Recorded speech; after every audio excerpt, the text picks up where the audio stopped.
Good morning. The Albuquerque Police Department, as you know, has been working diligently to solve a homicide in Albuquerque, New Mexico that occurred on Chihuahua Street in the Northeast. Most of us know that just 13 days ago, Steve KRQE lost his life in a very tragic event.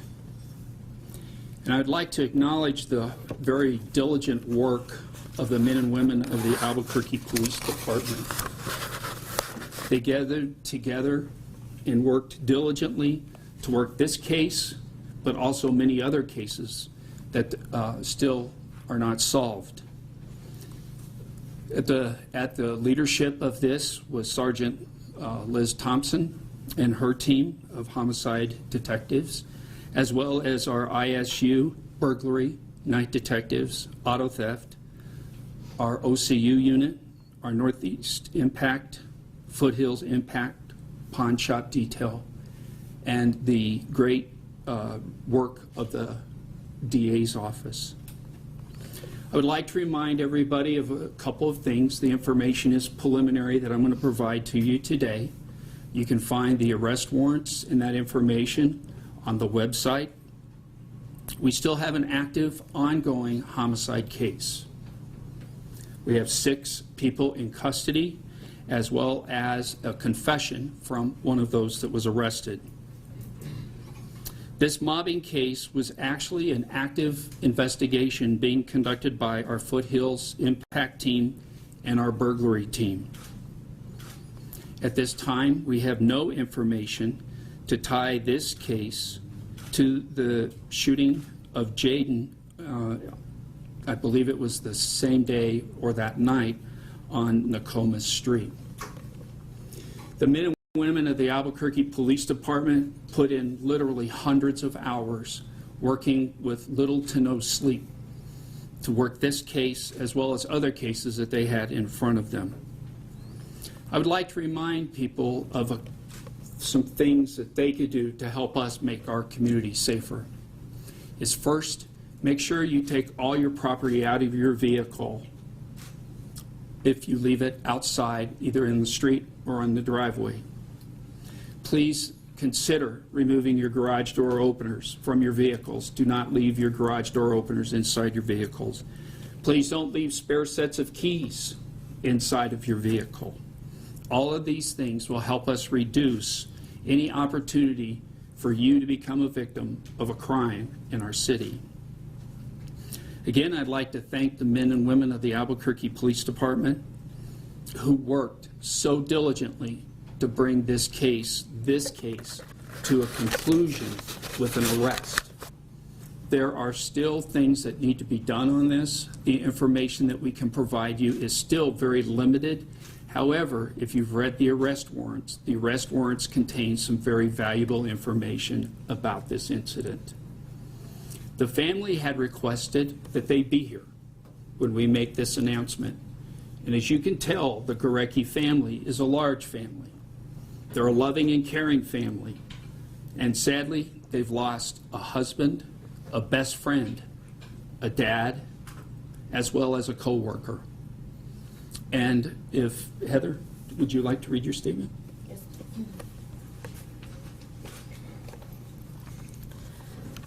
First of all, I want to thank the Albuquerque Police Department, the first responders, and forgive me if I've left anybody else out, fire department, EMS, everybody who has been here in our time of need. You guys have all been phenomenal, and I can't tell you how much we thank you.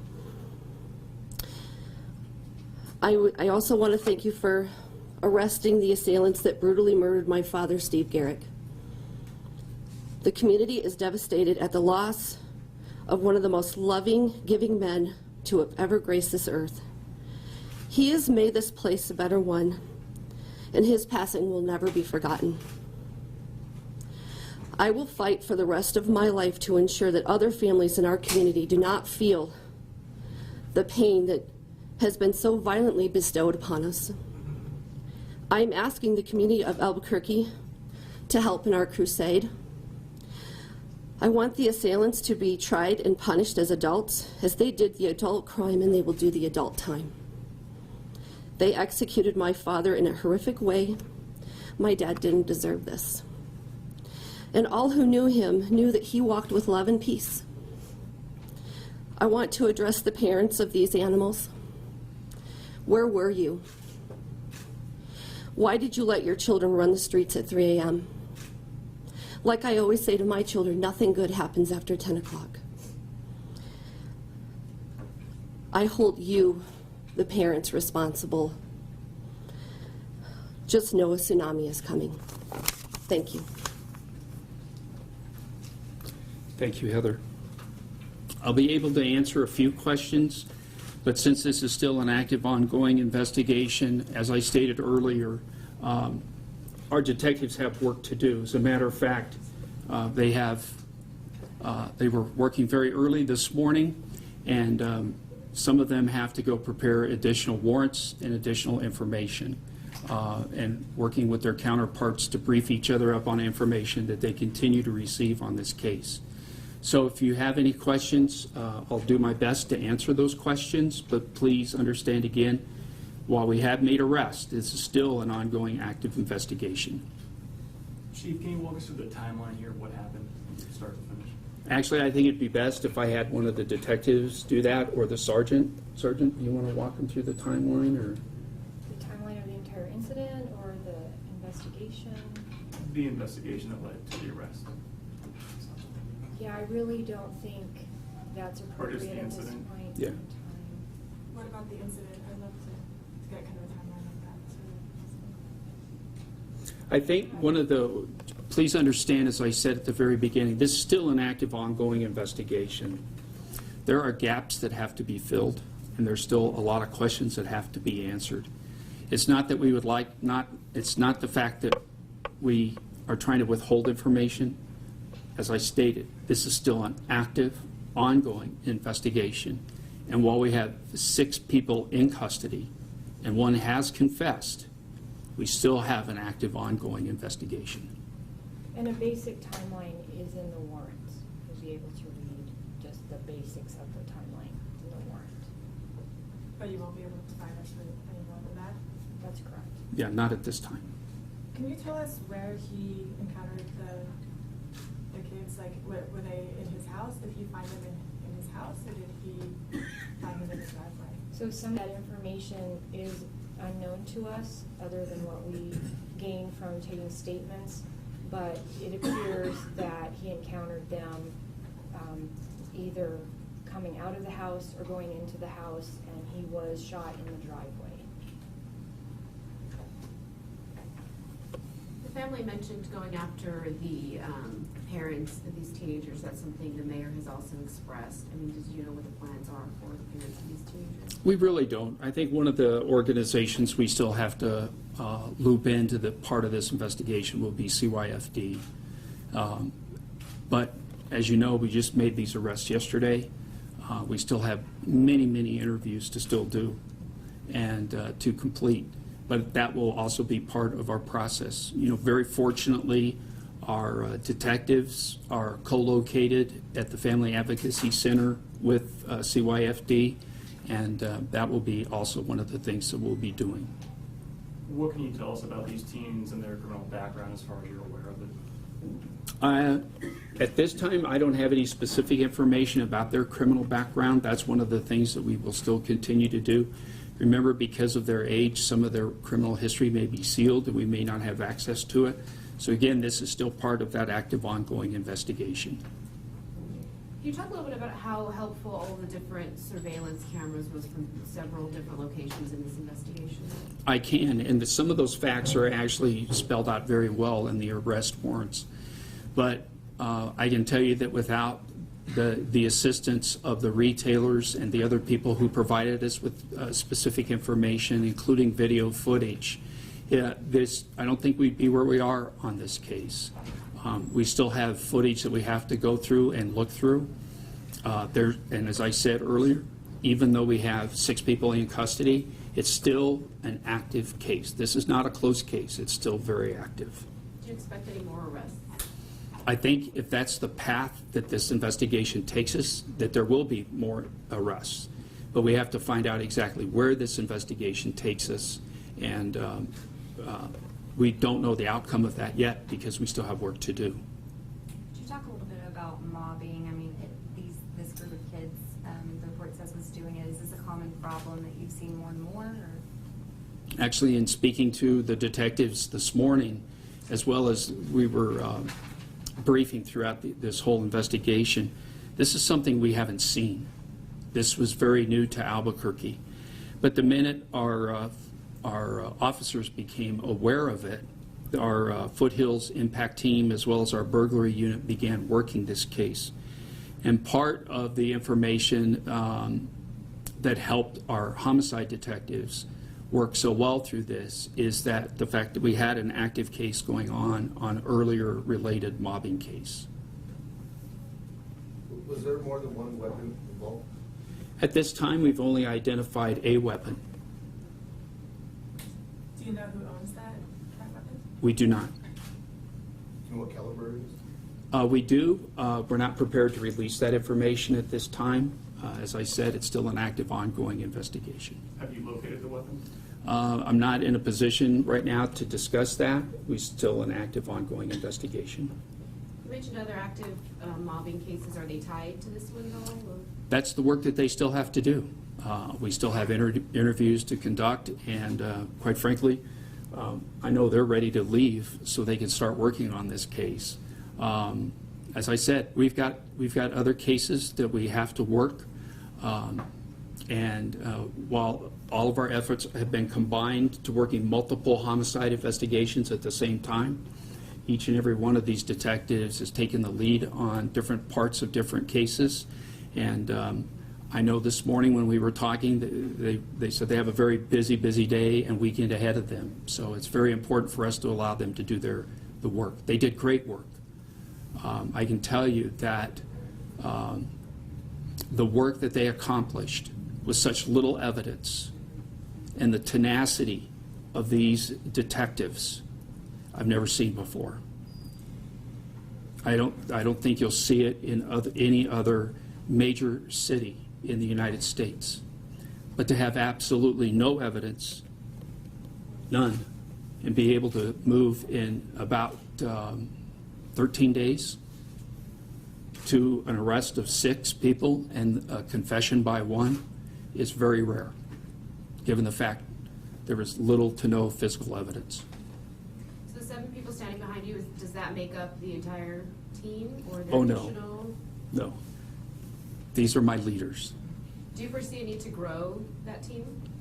Oh, we will. We will. As we rebuild the police department and we increase its strength, one of the things that they do very, very well is they work very well together. And it's so evident by the fact that they brought together this task force, and each one of these detectives took a critical role in trying to identify different parts of the investigation and then putting it out and then coming back and sharing that information with each other was so critical for this to be where we are today. But I think the important thing is that we still have more work to do. We still have another homicide that they are diligently working on, and we need to let them do that work. How many people would you say, do you have a number of how many investigators the total have been working on this case? It was around 20 total investigators from the different units that the chief was listed off that we brought together as a task force to work on the investigation. You already touched on it, but could it be more likely for maybe the 14-year-old's parents to face charges, or I know you kind of touched on parents. I think the important thing for us to remember is that the detectives will go out and do their work. They'll collect that information. They'll consult with investigators as well as members of the district attorney's staff to make a determination on whether or not those types of charges will be filed. We do the investigation, we recommend charges, and it's up to the district attorney to make a determination on whether or not to move forward with those charges. I can tell you that this group has a strong relationship with the DA's office. The DA's office has been heavily involved in this investigation, and they were part of our task force from the very beginning. You mentioned the Nokomis shooting with Jade. Is there an update on that investigation? There isn't. We are following leads. We're looking at a couple different theories. I don't want to get into those theories because it is an active, ongoing investigation. It, too, is a very tragic event. And I believe that we're going to be able to focus some more on that investigation, but they still have some more work to do on this investigation and on Jaden's case. Is there a way that these cases are prioritized, or is that the reason why the team was so busy is kind of working on all of them? Well, it's the fact that they're working on them together. And sometimes you'll get information from one source that may give you information on a different case. So it's important for them to be in a place, and they are in that place, where they filter out that information and they share that information with each other as they develop leads. Just going back to the timeline, I'm still a little unclear about where Steve KRQE was when he, I mean, I know he was killed in the driveway, but was he in the house and like sleeping, or had he just got home? Or was he arriving back in the house when he saw that he was sleeping? Can you talk to the podium? So again, some of those details I'm not prepared to release. It appears that he had come home from work, and we don't know exactly at what point in his routine when he encountered the teens. Do you know that they were in his house? We believe that some of them entered the home, yes. And some stuff was taken from the house? From inside? Yes, yes. And I believe some of those details are in the warrant in regards to the items that were taken. Well, we want to thank you for being here, and more important, I want to thank the family for being here. They've been very, very helpful to us. One of the things that they ask of me to do is please give them a chance. Give them an opportunity to recover from this tragic event. When I spoke with them yesterday, they decided that they would have a family spokesperson speak here today. And quite frankly, I was expecting 3 or 4 to show up. But as I said earlier, they're a very strong family. They're a very big family, and they're supported by friends. Many of them come from very faraway places to be here with Vinny and the rest of the family. So if you would just honor their request for privacy. So thank you.